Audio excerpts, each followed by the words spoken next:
You ever notice how someone can completely change their life for 30, 60, or 90 days and then slowly become that exact same person again?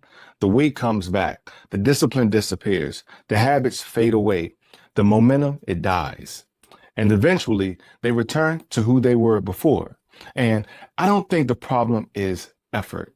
I think the problem is they never actually became that person. They temporarily performed like them. And that's a huge difference because the goal is not to reach the goal. The goal is to stay there. Let me repeat that. The goal is not to reach the goal. The goal is to stay there. And let me just really drive this point home by saying the goal of the goal should be to become someone capable of sustaining the result permanently. I'm Dion Dalton, the founder of Push Alliance, where I help men who know they're capable of more become the kind of person who actually follows through, not through motivation, but by rebuilding self-trust through real execution. And this was branded and ingrained in my brain through working with one of my clients early on in my business.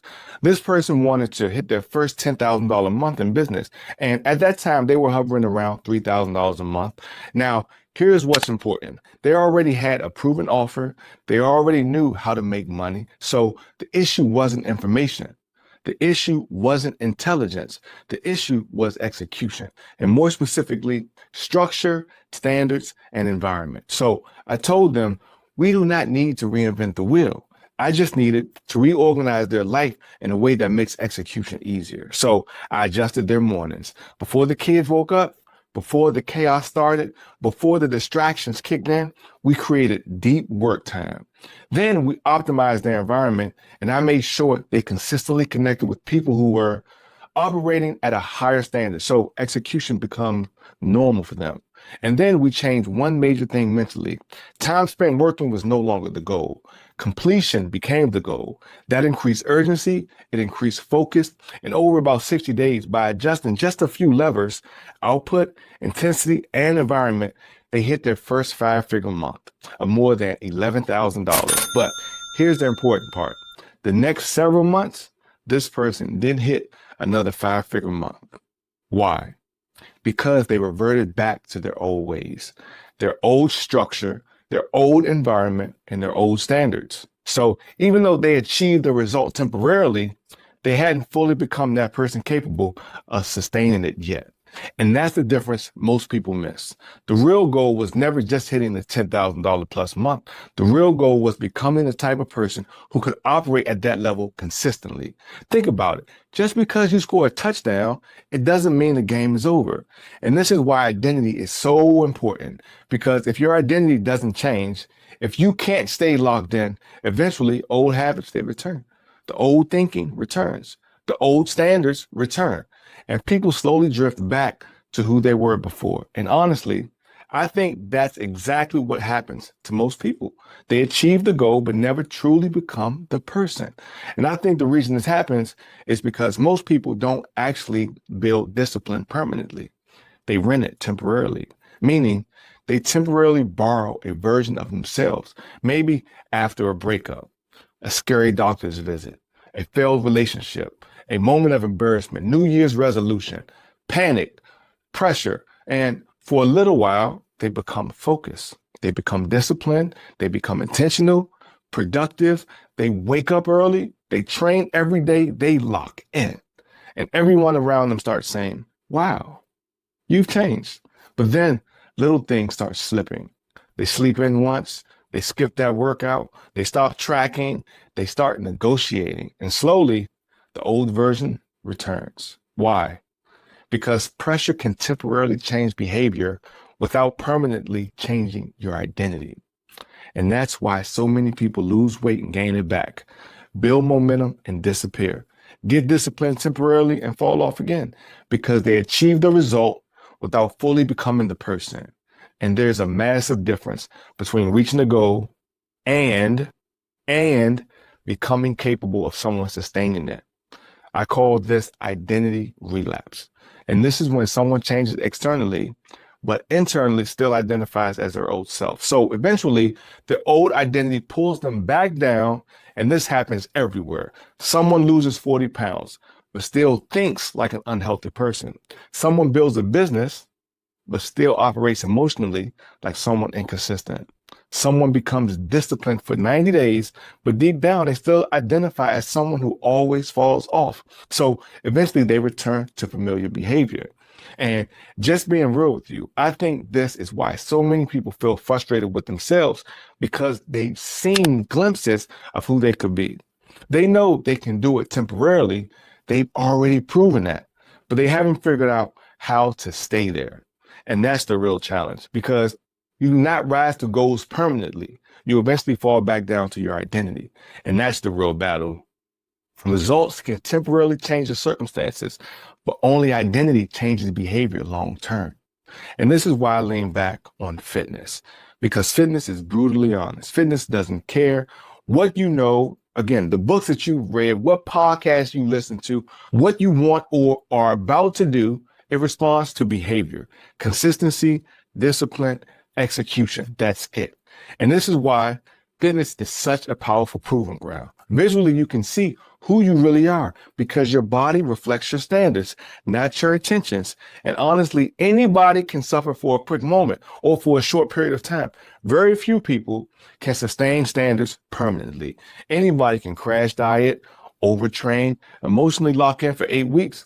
But can you maintain structure, discipline, and consistency when nobody is watching? When motivation disappears, when life gets stressful, that's the real test. And this is why so many people regain that weight, not because they didn't know how to lose it, but because they never became the person who naturally lives that way. And not to get off topic here, but this is why I can't stand the word diet or hearing someone say they're on one. A diet implies an end date, a short-term time frame before people revert back to their old ways. And then they blow it all over again. They temporarily visited discipline, but they never rebuilt identity. And life works the exact same way. And I think most people are obsessed with achievement. They want stuff, status and accolades. Me, you can throw me in that bucket as well. I want those things, if I'm being honest. But very few people focus on becoming, and those are two completely different paths. Achievement says, how do I reach the goal?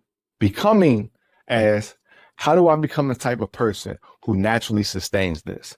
That's deeper because once identity changes, maintenance stops feeling forced. A person who says, I'm trying to work out behaves very differently from someone who says, I train. A person who says, I'm trying to build a business operates differently from someone who identifies as an executor. Identity changes behavior, and behavior repeated long enough changes outcomes.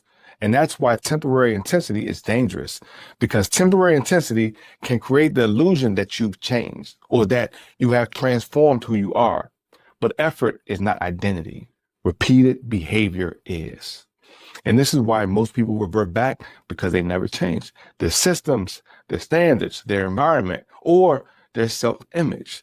They changed actions temporarily without changing identity permanently. So eventually their old self returns. And honestly, your old self is sitting there in an old wooden chair with their legs crossed, just waiting to say, I knew you were coming back. Your old identity is always waiting for you if you stop reinforcing the new one. That's why consistency matters so much. Not because consistency sounds motivational, but because consistency is proof. Every time you follow through, keep your word, execute, stay disciplined, you reinforce identity. You collect evidence, and eventually your brain starts saying, this is who I am now. That's when real change starts happening. Not when motivation spikes, not when emotions are running high, but when disciplined behavior becomes the standard. So how do you actually become someone different permanently? Not through intensity, not by just going crazy hard for 2 weeks or a month, but through repetition, through daily proof, through sustainable standards. This is why I believe small wins matter so much, because every kept promise reinforces identity. Every completed task reinforces identity. Every disciplined action reinforces identity. And eventually, you stop forcing yourself to act. You become someone who naturally executes. That's the real goal. Not temporary motivation, not temporary discipline, not temporary transformation. Permanent self-command. Because once identity changes, You no longer need to constantly restart your life every few months. And just being real with you, I think this is the part that most people miss. Most people know how to reach goals. Very few know how to become the person who stays at the goal. And that changes everything because the goal is not losing weight. It's not making the money. It's not hitting the milestone. The real goal is becoming someone capable of staying at that level, even when life gets in the way, because it always gets in the way. That's the real transformation. Because once identity changes, maintaining the result no longer feels temporary. It becomes who you are. But if you're sitting there wondering, okay, DNR, if becoming the person is the real goal, then why do so many people struggle to do it? And I think it comes down to something deeper. Most people believe they need more information, more knowledge, a better strategy, a better tool, but that's usually not the problem. And that's exactly what I explained in my last video. The real reason AI isn't improving your life, because the issue for most people isn't access to information anymore. It's execution. It's self-command. It's becoming the kind of person who actually follows through. So if this video helped you understand why people revert or fall back to who they used to be, watch that video next, because it explains why having the answers is never enough if you can't consistently act on them. If you like the content in this video, there's lots more coming. Subscribe to Something Real and to be one of the first 100 subscribers of this channel. Thank you for watching, and I'll see you on the next one.